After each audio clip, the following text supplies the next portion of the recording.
Capítulo 29. En el extraño cuarto, en el sótano de la casa, Alejandro Kasef y su pequeña comitiva se habían sumergido en una profunda meditación. Ante ellos, detrás de la banca rústica de madera, se hallaba el hombre fuerte. Flanqueado por sus guardaespaldas y asistentes más cercanos, su arrugada cara mostraba ahora un gesto macabro, tétrico, que dejaba al desnudo sus colmillos mientras se reía con regocijo diabólico. Uno a uno los obstáculos están cayendo, dijo. Sí, sí, tu ofrenda nos traerá buena suerte y me complacerá. Los enormes ojos amarillentos se cerraron un poco al ordenar. Tráiganla. Arriba, sentada, impotente entre los dos guardias, esposada de pies y manos, Susana Jacobson esperaba y oraba. Con todo lo que tenía dentro de su ser, clamaba al único Dios verdadero, el Dios a quien ella no conocía, pero que debía estar allí, que tenía que escucharla y que era el único que podía ayudarla. Tael llegó hasta las montañas y se elevó rápidamente, rebajando poco a poco su velocidad. Continuó reduciéndola hasta que casi llegó a la cumbre, y entonces, al llegar a la cima, detuvo con todo movimiento y sonido, deslizándose al otro lado en silencio e invisiblemente. Notó con preocupación que la nube había crecido mucho más desde que se había alejado de allí. Podía solo esperar que la cobertura de oración, por lo menos, fuera lo suficiente como para cegar a estas terribles criaturas. Willow había estado a la espera del capitán, y sus ojos agudos vieron que Tael descendía como un halcón silencioso hacia ellos. Alístate, le dijo Willow al guerrero que tenía a su lado. El guerrero estaba listo, con los ojos sumamente fijos en la ventana del piso alto.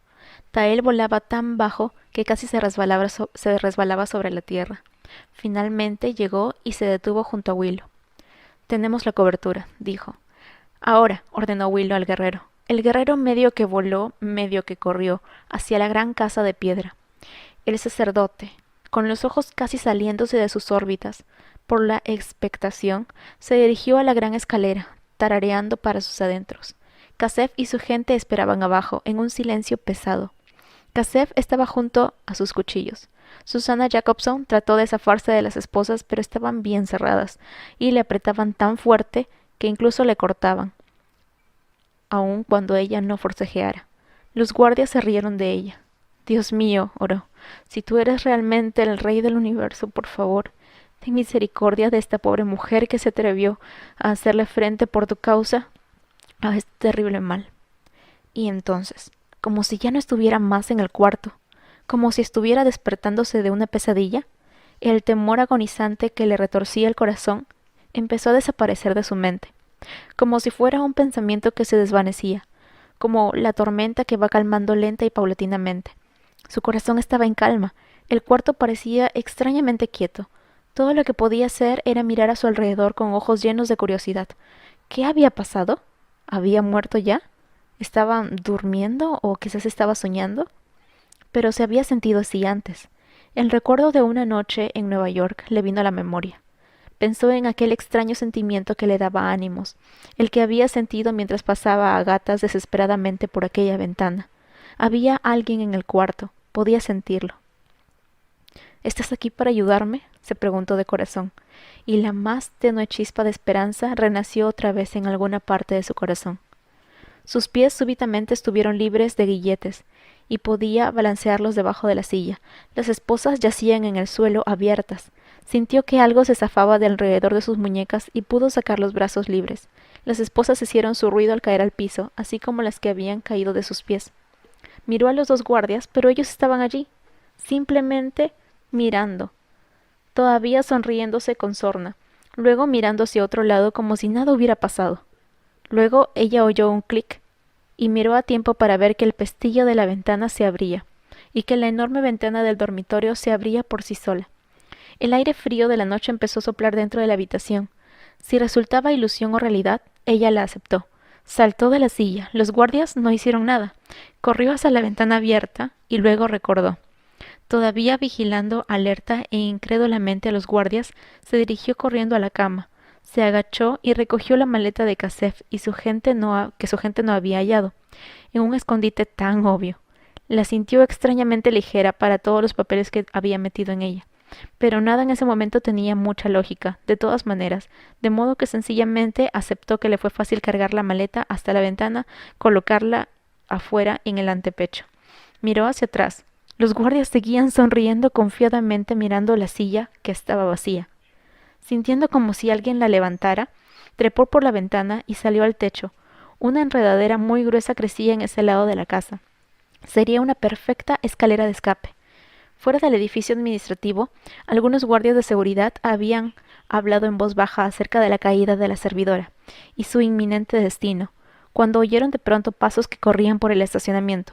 Los guardias se dieron justo a la vuelta a tiempo para ver una mujer vestida de negro que se escurría hacia uno de los camiones.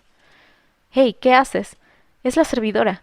Corrieron detrás de ella, pero ella ya había llegado a una enorme furgoneta y subido al asiento. El arranque gruñó, la máquina cobró vida y con un brinco y un rechinar de ruedas, el vehículo empezó a rodar. Willow salió de su escondite y lanzó su grito, mientras su pequeña tropa de 23 saltaban al aire como si fueran fuegos pirotécnicos y empezando a seguir al camión. «¡Cúbranse, guerreros!». El sacerdote llegó hasta el dormitorio de Susana y su mano huesuda abrió la puerta. «Estamos listos», declaró. De súbito se dio cuenta de que estaba hablando con un par de dedicados guardias que estaban asegurándose con certeza de que la silla, vacía, no se escapara. El sacerdote pagano formó un escándalo de primera clase. Los guardias no tenían ninguna explicación. El camino se dirigió pesadamente por la carretera sinuosa y precaria que llevaba fuera del valle y cruzaba las montañas. 4 evangeles se pusieron apresuradamente detrás del vehículo y empezaron a empujarlo cuesta arriba, contribuyendo a que corriera a más de 80 kilómetros por hora. Estaban avanzando a buen paso, pero mirando hacia atrás, podían ver la legión de demonios que se aproximaba en feroz persecución, con el brillo de sus colmillos y el resplandor rojizo de sus espadas llenando el aire de la noche. Desde arriba, Willow observaba la nube. Se quedó donde estaba, vigilando al hombre fuerte. Solo un pequeño contingente de guerreros demoníacos había sido enviado a perseguir el camión. 4 de los guardias armados de Kasef salieron en un vehículo de alto poder y contracción en las 4 ruedas e intensa persecución por la montaña. Sin embargo, a pesar del poder del vehículo que llevaban, sorprendentemente no lograban reducir en nada la distancia. «Pensé que ese camión estaba completamente cargado», dijo uno. «Lo está», dijo el otro. «Lo cargué yo mismo». «¿Cuántos caballos de fuerza tiene entonces esa cosa?». Ya Kasef se había enterado de la fuga de Susana. Por eso ordenó que 8 hombres armados más salieran en otros 2 vehículos para unirse a la persecución. Estos saltaron en otro jeep y en un auto deportivo con una máquina de 8 cilindros, y salieron del estacionamiento haciendo rechinar las ruedas.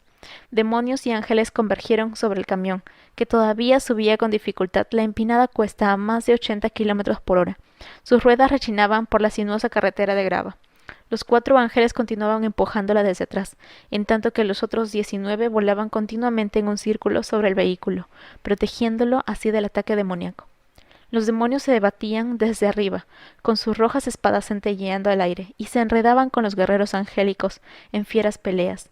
Las hojas brillaban, gemían, cortaban y se resonaban metálicamente al chocar unas con otras, con un gran estallido de chispas. El camión remontó la cumbre y cobró mayor velocidad.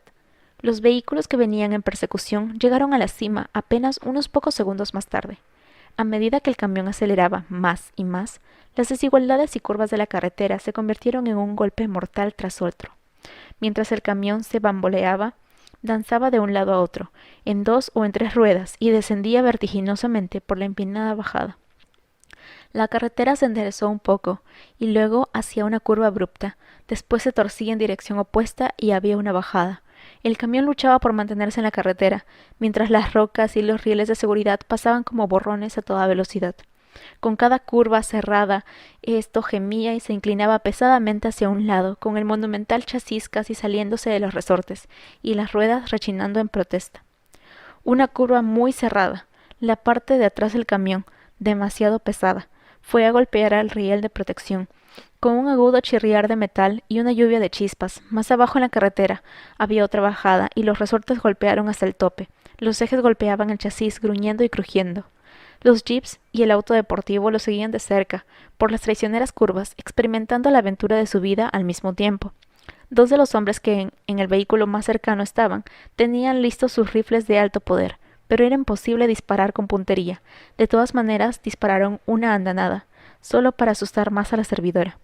El camión se acercaba a toda velocidad a una curva muy cerrada. A los lados de la vía habían enormes letreros amarillos advirtiendo el peligro y urgiendo a reducir la velocidad. Los 4 ángeles que habían estado detrás del vehículo empujándolo, ahora estaban a los lados del mismo tratando de mantenerlo dentro de la carretera. Willow mismo descendió al instante, esgrimiendo su espada, abriéndose paso por entre los demonios que le interceptaban el camino, hasta llegar al camión. Fue apenas una fracción de segundo antes de que el vehículo llegara al riel de protección y al profundo abismo que se abría delante, que Willow pudo empujar violentamente un costado del camión, forzando a las ruedas delanteras a torcer abruptamente hacia la izquierda. El camión tomó la curva y continuó rodando velozmente. Los perseguidores en los otros vehículos tuvieron que reducir la velocidad para no chocar directamente contra el riel de protección. Pero los guerreros celestiales que trataban de rodear el camión se veían poco a poco en desventaja. Willow vio cómo un enorme espíritu clavaba como buitre sus espolones en la espada de un guerrero, privándolo del sentido y enviándolo dando traspiés hacia el fondo del precipicio. Otra pelea tenía lugar muy arriba y concluyó cuando se oyó un gran alarido de un guerrero que salía despedido dando volteretas sin control, con un ala hecha pedazos, y desaparecía dentro de la falda de la montaña. El chasquido de las espadas resonaban en todas partes. Un demonio desapareció, dejando una nube de humo rojo. Otro ángel cayó al fondo del abismo, sosteniendo todavía su espada de la mano, pero aturdido y confuso, mientras que un demonio lo perseguía pisándole los talones. Los guerreros infernales finalmente se abrieron paso y llegaron hasta el camión. Uno alcanzó al guerrero que se hallaba detrás de Willow y lo lanzó violentamente a un lado. Willow no tuvo ni siquiera tiempo para pensarlo, antes de que su espada se elevara instantáneamente para desviar el poderoso golpe de un espíritu tan grande y fuerte como él mismo. Willow devolvió el golpe, sus espadas se entrecruzaron por un instante, brazo con brazo, y luego hizo bien uso de su pie para darle un formidable puntapié al demonio y enviarlo dando volteretas hacia atrás. El camión empezó a rodar sin control y sus ruedas se hallaban ya al borde mismo del precipicio. Willow empujó con todas sus fuerzas tratando de ponerlo de nuevo encima de la carretera. El camión saltó otra vez hacia el abismo y entonces Willow cayó en cuenta de que debía haber una banda de demonios empujándolo del otro lado. Echó un vistazo a su alrededor y vio más colmillos y ojos amarillentos que amigos.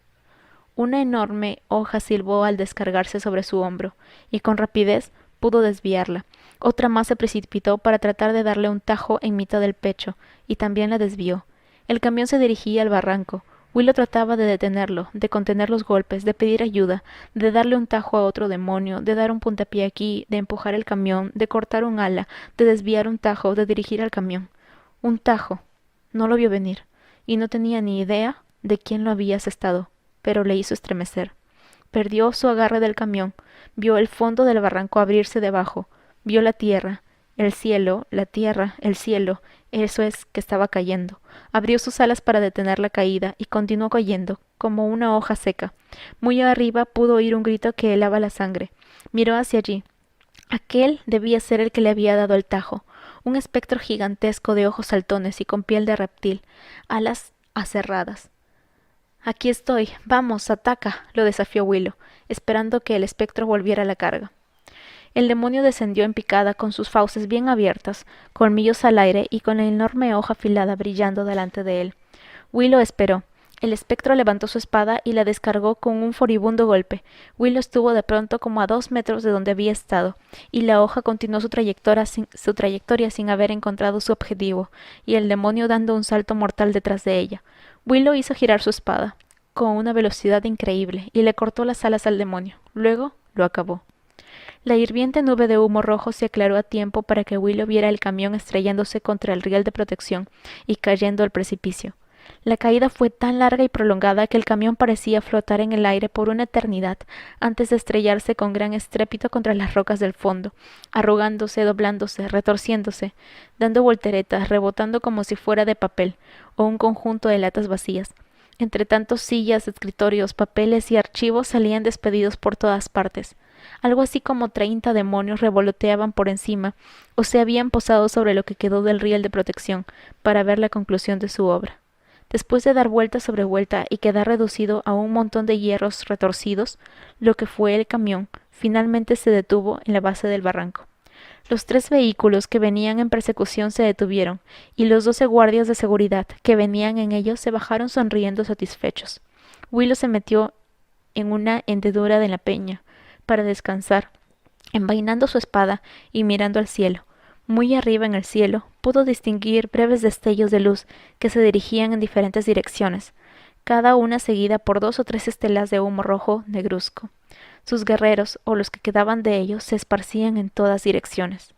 Willow pensó que sería mejor quedarse donde estaba hasta que los cielos se aclararan. Él, Tael y sus guerreros se reagruparían en Ashton a tiempo. Rafar continuaba sentado en el viejo tronco, observando la ciudad de Ashton, como un jugador de ajedrez contempla el tablero de juego. Había disfrutado contemplando cómo las piezas y los peones se movían unos contra otros, cuando un demonio mensajero le trajo las noticias sobre el cubil del hombre fuerte y de que la servidora era ramera traidora, había recibido miserable y trágico fin, y de que las huestes celestiales habían salido en fuga, Rafar entonces se desternilló en carcajadas. Había capturado a la reina de su oponente. Y haremos lo mismo con el resto, dijo Rafar, con un brillo diabólico. El hombre fuerte me encargó a mí la preparación de este pueblo. Cuando llegue lo encontrará vacío, barrido y en orden. Llamó a varios de sus guerreros. Es tiempo de limpiar el lugar. Mientras las huestes celestiales están débiles y no pueden resistirnos, debemos ocuparnos de los obstáculos que quedan. Quisiera que Hogan y Butcher sean eliminados como si fueran reyes próscritos. Usen a esa mujer, Carmen, y cuiden de dejarlos inútiles, impotentes, como si fueran una burla. En cuanto a ese Kevin Pasto, sus ojos se cerraron en señal de desprecio. Él nunca será digno de ser presa digna de mí mismo. Vean que alguien lo mate, de la manera que les plazca. Luego infórmenme de eso. Los guerreros salieron enseguida para cumplir sus órdenes. Rafar lanzó un suspiro profundo, medio burlón. Ah, querido capitán de las huestes, tal vez voy a ver mi batalla ganada con otra cosa que no es un dedo levantado, una orden casual o el veneno de mi sutileza. Tu grito celestial de victoria será reemplazado por un gemido lastimero, y mi victoria será alcanzada sin siquiera tener que ver tu cara o tu espada. Miró hacia el pueblo y esbozó su sonrisa más macabra, haciendo resonar sus espolones uno contra otro. Pero ten por seguro, Tael, nos encontraremos. No pienses que vas a esconderte detrás de tus santos orando, porque tú y yo sabemos que ellos te han fallado. Nos encontraremos. Berenice sabía que iba a ser difícil, incluso peligroso, conducir sin sus anteojos, pero Marshall nunca contestó el teléfono, de modo que la reunión con Kevin Pasto quedaba totalmente a su criterio. Ciertamente valía la pena correr el riesgo. Hasta aquí, mientras corría por la carretera 27, la luz del día era suficiente como para permitirle distinguir las líneas de la mitad de la carretera y las curvas a que estaban adelante. De modo que aceleró dirigiéndose al gran puente verde en el extremo norte del pueblito de Baker. Kevin Pasto también tenía ese puente en su mente, sentado allí en la cantina siempre verde, con una cerveza en la mano y los ojos fijos en el reloj de la pared que anunciaba alguna marca de cigarrillos. Por alguna razón, se sentía más seguro aquí que en su casa. Aquí habían compañeros, conocidos, había mucho ruido, la televisión mostraba un partido de fútbol, las mesas de juego estaban llenas. Las manos todavía le temblaban, de modo que tratando de no demostrarlo, apretaba todo el tiempo su lata de cerveza, y trataba de actuar con normalidad. La puerta del frente continuaba raspando el linóleo cada vez que alguien entraba o salía. El lugar estaba llenándose, lo cual era mejor. Mientras más gente, más alegría. Varios obreros del aserradero querían comprar cerveza y contar historias. Los que estaban jugando en la mesa cruzaban apuestas. Esta noche se iba a decidir de una vez por todas una antigua rivalidad. Kevin se dio tiempo para sonreír y saludar a sus amigos, y conversar por unos momentos. Eso lo ayudó a tranquilizarse. 2 obreros entraron. Eran nuevos, se figuró. Nunca los había visto antes, pero de inmediato se acoplaron a los demás, y muy rápidamente tenían a todo el mundo absorto oyéndoles contar acerca de los lugares en los que habían trabajado, cuánto tiempo y cómo el clima había sido malo o bueno o indiferente. Luego se acercaron y se sentaron junto a él en las sillas del mostrador. Hola, dijo uno, extendiéndole la mano. Soy Marcos Hansen. Kevin Pasto, respondió él, estrechándole la mano. Marcos presentó a su amigo, Esteban Drake.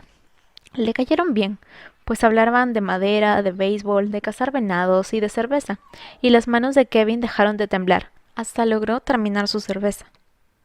¿Quiere otra cerveza?, preguntó Marcos. Sí, está bien, gracias. Daniel trajo las cervezas y la conversación siguió animada. Un gran grito de victoria se dejó oír en el campeonato que tenía lugar en la mesa de juego. Los tres hombres se dieron la vuelta para ver al ganador y estrecharle la mano al que había perdido. Marcos fue muy rápido. Cuando nadie veía, vació el contenido de un pequeño frasquito en la cerveza de Kevin. La gente que había estado contemplando el juego empezó a congregarse en el mostrador. Kevin miró el reloj, ya era tiempo de irse. Se las arregló para despedirse de sus nuevos conocidos, vaciar su cerveza y encaminarse a la puerta. Marcos y Esteban lo despidieron agitando las manos. Kevin se subió a su vieja camioneta y arrancó. Se figuraba que llegaría al puente temprano. Solo el pensar en la reunión le daba escalofríos. Marcos y Esteban no perdieron tiempo. No bien Kevin había tomado la carretera, ellos mismos montaron en su propia camioneta, siguiéndole a distancia. Esteban miró su reloj. No demora mucho, dijo. ¿Y dónde lo echamos?, preguntó Marcos. ¿Por qué no al río? De todas maneras se dirigió hacia allá. Debe haber sido la cerveza, pensaba Kevin. A lo mejor la tomé demasiado rápido o algo así. Su estómago estaba protestando. Encima de eso sentía necesidad de ir al baño. Y como si eso fuera poco, le estaba entrando como mucho sueño. Por varios kilómetros debatió sobre lo que debía hacer, pero finalmente pensó que era mejor detenerse antes de acabar desplomándose. Un pequeño y vestuoso local de venta de hamburguesas apareció un poco más adelante. Se las arregló para salir de la carretera y detener su camioneta junto al edificio. No notó la otra camioneta que se detuvo como a 100 metros más atrás en la carretera. Excelente, dijo Marcos furioso. ¿Y qué piensas hacer ahora? ¿Desplomarse junto al frente de aquel restaurante? Esteban sacudió la cabeza. Tal vez solo quiere ir al baño. Tendremos que esperar y ver qué sucede. Pareció que Esteban tenía razón. Kevin salió dando tropezones y se dirigió hacia el baño en la parte de atrás del edificio. Por un minuto o algo así, los dos se quedaron con los ojos fijos en la puerta de aquellos servicios sanitarios. Esteban volvió a mirar su reloj. El tiempo se estaba acabando. Si sale y vuelve a la carretera, la poción va a hacer efecto antes de que llegue al puente. Si es que sale, masculló Marcos. ¿Qué tal si tenemos que arrastrarlo para sacarlo? No, ya salía, y parecía sentirse mejor. Mientras los dos hombres observaban, Kevin volvió a subir a esa camioneta y regresó a la carretera. Le siguieron esperando que algo ocurriera. Ocurrió. La camioneta empezó a bambolearse de un lado a otro, primero hacia la derecha y luego hacia la izquierda. Allá va, dijo Esteban. Delante estaba el puente del río Yud, una estructura de acero que se extendía por sobre el profundo abismo del río. La camioneta avanzaba a toda velocidad, a lo loca, dirigiéndose peligrosamente hacia el carril izquierdo, luego retornándose al derecho y más tarde entrando hasta la valla de la carretera. Está luchando por no dormirse, observó Esteban. Probablemente se diluyó por la mucha cerveza. La camioneta se salió otra vez de la valla y las ruedas empezaron a abrir un surco en la grava floja. Las ruedas de atrás empezaron a resbalar y a arrojar tierra y piedras hacia atrás, y el vehículo resbaló varios metros, yendo directo hacia el puente. Pero el conductor ya había perdido el control y parecía que se había quedado dormido con el pie oprimiendo el acelerador. El camión rugió acelerando todavía más. Luego cruzó la carretera de lado a lado. Siguió derecho en la curva que había antes del puente. Destrozó unos cuantos arbustos y finalmente salió volando sobre el barranco rocoso, cayendo hacia el río. Marcos y Esteban se detuvieron en el puente a tiempo para ver que el vehículo caía al fondo y se hundía en el río con las ruedas para arriba. Otro tanto para Kasef, dijo Esteban. Otro conductor que venía en dirección opuesta se detuvo, haciendo rechinar las ruedas, y saltó del auto. Pronto se detuvo otro vehículo. El puente se llenó de gente asustada. Marcos y Esteban se abrieron paso y empezaron a alejarse. Llamaremos a los bomberos, gritó Marcos por la ventana. Se alejaron y nunca más se les volvió a ver, ni a saber de ellos.